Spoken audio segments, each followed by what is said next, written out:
Baik, posisi saya sebagai pembicara satu tim pro dengan waktu menyampaikan pendapat selama 7 menit 20 detik. Dengan mosi, karena tidak memiliki hubungan diplomatik, maka sudah seharusnya Indonesia menolak timnas U20 Israel untuk bermain di Piala Dunia U20 Indonesia. Sebelumnya, sikap Indonesia di bawah pimpinan Presiden Soekarno yang menolak Israel dalam perhelatan ASEAN Games keempat tahun 1962 merupakan salah satu bentuk dari politik mercusuar yang dulu digadang-gadang oleh Soekarno dalam mengangkat harkat dan martabat Indonesia yang katanya pernah dijajah oleh Barat. Alasan lainnya, katanya, sikap Presiden Soekarno merupakan bentuk penggalangan dukungan dari negara-negara pasca kolonialisme untuk memperkuat kemerdekaan Indonesia dan mendukung pembebasan Irian Barat. Hal ini juga menegaskan pasca kejatuhan Presiden Soekarno terjadi jalinan hubungan ekonomi dan sektor lainnya antara Israel dan Indonesia di bawah era Presiden Soeharto.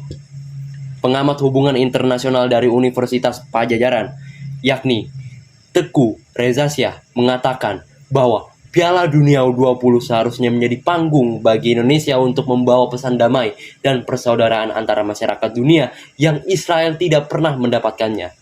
Di tengah beragam respon domestik yang muncul, Federasi Sepak Bola Internasional atau FIFA akhirnya mencabut status Indonesia sebagai tuan rumah Piala Dunia U20 tahun 2023.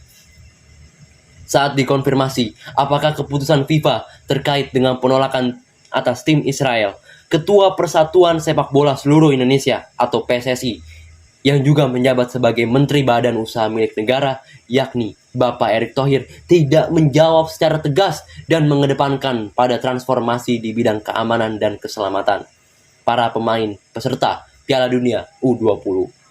Lalu, apakah Indonesia benar-benar tidak berhubungan dengan Israel? Pada masa Orde Lama, Indonesia tidak memiliki hubungan diplomatik, ekonomi, maupun lainnya dengan Israel. Namun hal itu berbeda ketika Presiden kedua Republik Indonesia Soeharto menjabat sebagai Presiden Republik Indonesia. Di bawah Soeharto hingga tahun 2010, Indonesia secara politik tidak pernah mempunyai hubungan diplomatik resmi, tapi secara bisnis, ekonomi, bahkan militer itu ada, teman-teman. Hal ini sesuai dengan sebuah buku yang berjudul Menguak Hubungan Dagang Indonesia-Israel, karya Angga Aulia Akbar. Dalam buku itu ter-highlight, teman-teman, pada tahun 1982, Indonesia mengakui secara terbuka telah menjalin kesepakatan dengan Israel melalui Amerika Serikat sebagai pihak ketiga, teman-teman. Israel masih dimungkinkan untuk masuk dengan beberapa catatan.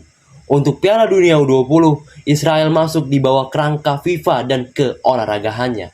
Tidak ada hubungan dengan pengakuan Indonesia terhadap Israel.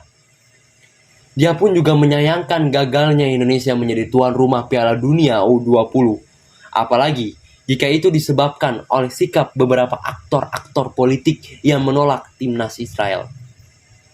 Dengan justru datangnya timnas Israel ke sini, kita berinvestasi dengan Israel. Masa depan, bayangkan komposisi penduduknya pada saat itu.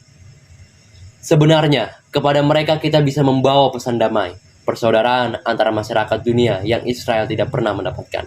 Israel datang ke Indonesia menjadi kesempatan melalui jalur non-pemerintah untuk memberitahu mereka tentang Pancasila, kemanusiaan, persaudaraan. Kita membawa Pancasila ke level internasional, tapi hilang hanya dalam sekejap.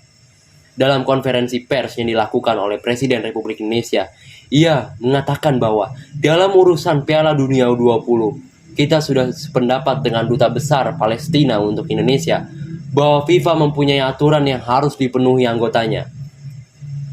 Jadi jangan mencampur adukan urusan olahraga dengan urusan politik. Posisi Indonesia tidak akan berubah membela kemerdekaan Palestina terkait polemik penolakan timnas Israel untuk berlaga di Piala Dunia U20 Indonesia.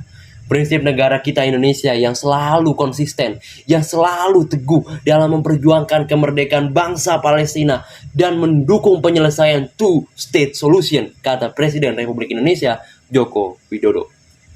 Di satu sisi, ia menegaskan bahwa Indonesia tidak mempunyai dan tidak akan melakukan hubungan diplomatik dengan Israel selama Palestina belum merdeka. Kembali lagi ter-highlight, selama Indonesia tidak akan pernah mengakui Israel jika Israel tidak berhenti melakukan serangannya atau penjajahan yang ia lakukan terhadap Palestina. Hal itu sesuai dengan institusi Undang-Undang Dasar Indonesia, yakni penjajahan di atas dunia harus dihapuskan. Maka hal yang tepat untuk mengusir timnas Israel dari Ibu Pertiwi ini. Terlebih Indonesia adalah penyokong pertama, pendukung pertama, adalah negara pertama yang sangat mengantisipasi dan sangat tidak rela bahwa negaranya diduduki oleh negara penjajah. Perkara penolakan terhadap timnas Israel dan batalnya drawing Piala Dunia U20.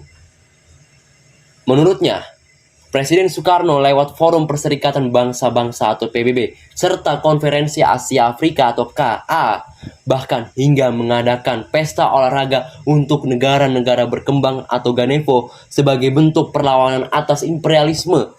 Bagi Bung Karno, Israel itu imperialis. Namun di sisi lain juga menerangkan dan juga menekankan bahwa Indonesia ingin bergaul, Indonesia ingin dikenal oleh negara-negara serta dunia internasional dan menjadikan olahraga sebagai salah satu pintu masuknya. Ingin menjadikan Indonesia terkenal melalui olahraga, contohnya sepak bola. Seseorang juga menyebutkan bahwa setiap federasi sepak bola di dunia memiliki ketentuannya masing-masing pada kompetisi yang digelarnya. Adapun kedatangan timnas Israel di Indonesia merupakan bagian dari kompetisi Piala Dunia U20 yang sudah berjalan dengan berbagai aturan yang berlaku. Hal ini harus disesuaikan dan di-highlight bahwa Presiden Soekarno juga telah melakukan hal yang sama pada Asian Games ketika Indonesia mundur untuk bermain dengan Israel karena Undang-Undang Dasar 1945 menegaskan bahwa penjajahan di atas dunia harus dihapuskan. Maka sudah hal yang tepat yang dilakukan oleh Indonesia menolak kedatangan timnas Israel ke Ibu Pertiwi. Terima kasih.